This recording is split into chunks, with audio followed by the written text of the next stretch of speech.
साईं की बात। बच्चे, जो ये वक्त जा रहा है ना, बस यही जा रहा है मेरे बच्चे। अब मैं देर नहीं होने दूंगा। तुमने बहुत इंतज़ार किया, बहुत दिनों से तुम इंतज़ार कर रहे हो, बहुत महीनों से इंतज़ार कर रहे हो, इसी सोच में कि बाबा कब पूरा करेंगे, बाबा कब सुनेंगे। तो सुनो मेरी बात, तुम्हारा इंतज़ार हुआ ख़त्म। अब तुम्हारे किसी भी काम में कोई भी देरी नहीं होगी। अब तुम्हारे सारे काम सही समय से हो जाएंगे, सारे काम हो जाएंगे। तुम बिल्कुल भी चिंता मत करना। मुझे मालूम है कि तुम परेशान हो, बहुत परेशान हो रहे हो, लेकिन परेशान मत हो। अब तुम्हारी ज़िंदगी में खुशियाँ आने वाली हैं।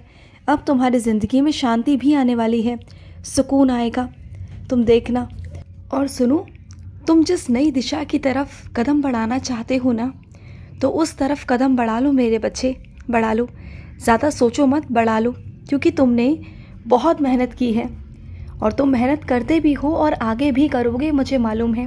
हाँ, मालूम है कि बहुत सारे प्रतियोगी हैं तुम्हारे आसपास, लेकिन तुम जी जान लगाकर मेहनत करते हो, तुम इतनी शिद्दत के साथ मेहनत करते हो, तो फिर तुम कामयाब क्यों नहीं होगे? तुम कामयाब ज़रूर होगे, तुम्हें कोई रोक नहीं सकता।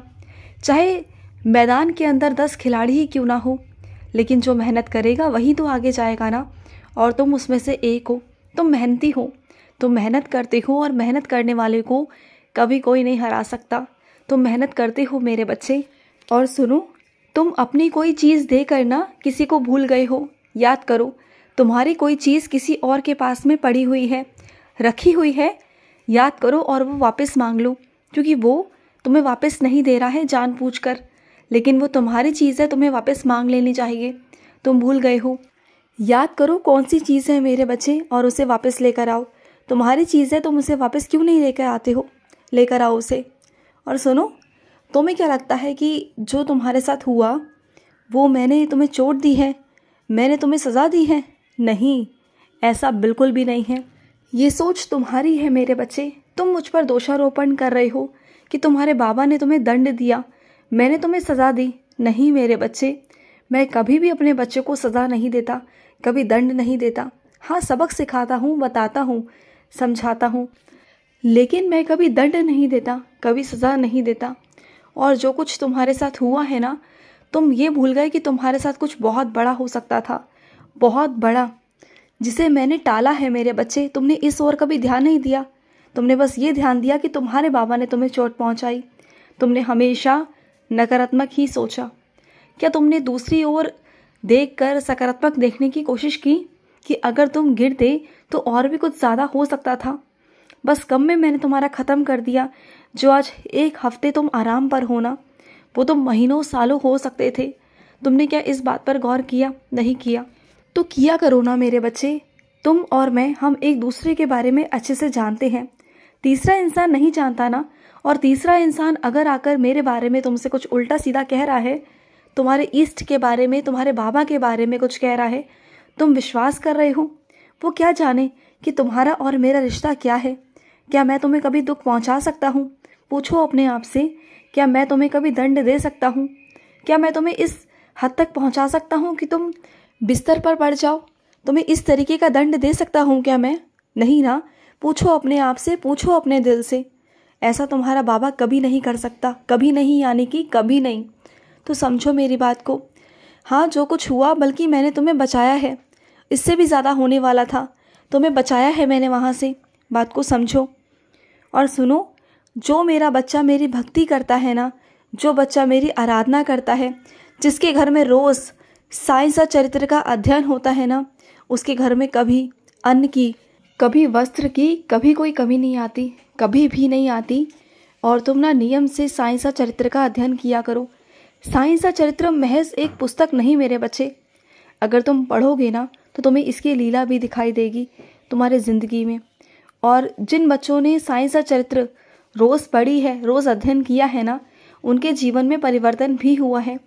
चाहे तुम मानो ना मानो, लेकिन हर रोज़ की दिनचर्या में तुम्हारे साथ कोई ना कोई लीला ज़रूर होती है, मेरे होने का एहसास ज़रूर होता है। और तुम पहले ना मेरे बच्चे, कष्ट निवारण मंत्र और स्तवन मंजरी तुम नियम से किया करते थे, लेकिन तुमने बीच में छोड़ दिया किसी कारणवश। तो दोबारा से शुरू करो। जो परेशानियाँ आ रही हैं, जो दिक्कतें आ रही हैं, तुम्हारे कष्ट निवारण मंत्र करने से, स्तवन मंजरी करने से ठीक हो जाएंगी। मैं नहीं कहता कि हर रोज़ करो, लेकिन हर हफ्ते में एक दिन, गुरुवार वाले दिन ज़रूर करना।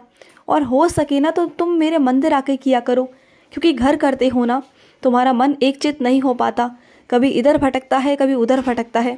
तुम्हारा ध्यान एक चित नहीं हो पाता, तुम्हारे घर में नहीं हो पाता बिल्कुल भी। चाहते हुए भी तुम अपने मन को ना एकाग्र नहीं कर पाते हो घर के अंदर। और फिर तुम जो साईं सा चरित्र पढ़ते हो, कष्ट निवारण मंत्र पढ़ते हो या स्तवन मंजरी पढ़ते हो ना, सही से नहीं पढ़ पाते हो। तुम्हारा ध्यान भटकता है, कभी कोई काम तो कभी कोई काम। तो इसलिए कह रहा हूँ कि जब मंदिर आओ ना, तो मंदिर आके ऐसा नियम बनाओ कि मंदिर के लिए कुछ वक्त निकालो, आधा एक घंटा निकालो, जिससे कि तुम मंदिर आकर ऐसा कर सको। और मंदिर का जो वातावरण होगा ना, जो आसपास का जो वायुमंडल होगा, वो तुम्हें और शक्तियाँ प्रदान करेगा, तुम्हें और अच्छा लगेगा और तुम एक चित एक मन से वहाँ कर पाओगे। तुम्हारा वहाँ मन नहीं भटकने दूंगा। आना मेरे पास, मेरे चरणों में माथा टेकना और साईं सा चरित्र का अध्ययन मेरे सामने बैठकर करना।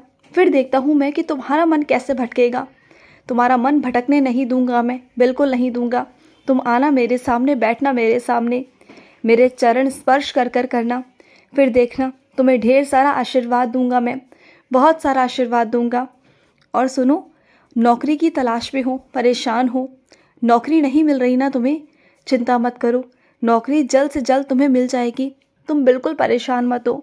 तुम जानते हो अभी मैं तुम्हें नौकरी क्यों नहीं दे रहा, क्योंकि अभी तुम्हारे कुछ काम अटके हुए हैं जो तुम्हें ही करने हैं, और अगर तुम नहीं कर पाओगे तो वो काम रह जाएंगे।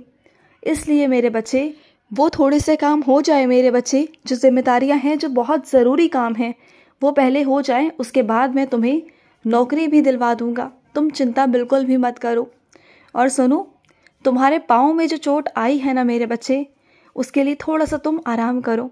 अगर हो सके तो उदी का लेप बनाकर लगाओ। और ये मत सोचो कि तुम बाबा की उदी पाँव में नहीं लगा सकते, ऐसा कुछ नहीं है। वो शरीर के अंग भी मैंने ही बनाए हैं तुम्हारे, चाहे तुम्हारे पैर हो या हाथ हो। जिस तरीके से हाथ हैं उसी तरीके से पैर है ना, पैर भी तुम्हारे ही शरीर का हिस्सा हैं, तो फिर वो अलग कैसे हुए तुमसे? हाँ, तुम इसे इतना नीच क्यों समझते हो, इतना नीचा क्यों समझते हो तुम? जैसे तुम्हारे हाथ हैं, जैसे तुम्हारा धड़ है, जैसे तुम्हारा सर है मेरे बच्चे, उसी तरीके से तुम्हारे पाँव हैं, तुम्हारे पैर हैं। तो तुम उसको अलग क्यों समझते हो, भिन्न क्यों समझते हो मेरे बच्चे? वो एक समान है। तुम्हारा पूरा शरीर मेरा ही बनाया हुआ है, मेरे ही आशीर्वाद का दिया हुआ है। तो अलग मत समझा करो। तुम उदी का लेप बनाना और लगाना मेरे बच्चे, तुम्हें आराम मिलेगा। और अगर उदी ना होना तो घर में धूप बत्ती या अगरबत्ती जला करना, उसकी राख लेना और 11 बार मेरा नाम जाप करना, 11 वचन पढ़ना, उसके बाद लगा लेना। फिर देखना तुम्हें असर भी हो जाएगा। और सुनो, कुछ लोग ऐसे हैं मेरे बच्चे, जिसके लिए तुम कितना भी कर लो ना, कितना भी कर लो, वो तुम्हारी प्रशंसा कभी नहीं करेंगे।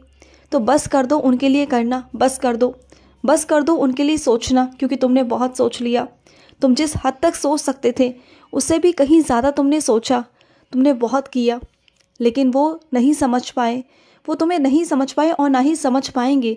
तो इसलिए कह रहा हूँ कि करना छोड़ दो, बस हो गया। क्योंकि कब तक किसी के लिए करोगे, कब तक? तो बस कर दो मेरे बच्चे। जिस दिन तुम करना बंद कर दोगे ना, उस दिन उन्हें तुम्हारी कद्र महसूस होगी मेरे बच्चे, अभी नहीं होगी। क्योंकि अभी क्या है ना, जो वो कहते हैं तुम उससे पहले से पहले करके रख देते हो, तो उन्हें तुम्हारी कीमत कहाँ से होगी, कद्र कहाँ से होगी? कद्र तब होगी जब तुम उनसे दूर जाओगे। मैं तुमसे हमेशा हमेशा के लिए दूर जाने को नहीं कह रहा, सिर्फ कुछ दिनों के लिए, उन्हें समझाने के लिए, तुम्हारी कद्र समझाने के लिए, जो बहुत ज़रूरी है मेरे बच्चे। रिश्तों में कद्र करवाने के लिए कभी कभी ना दूरियां भी बहुत ज़रूरी हो जाती है। कभी कभी अपनी कीमत को समझाना बहुत ज़रूरी होता है, अपने आप के लिए, अपने आत्मसम्मान के लिए बहुत ज़रूरी है मेरे बच्चे। बात को समझो। खुश रहो।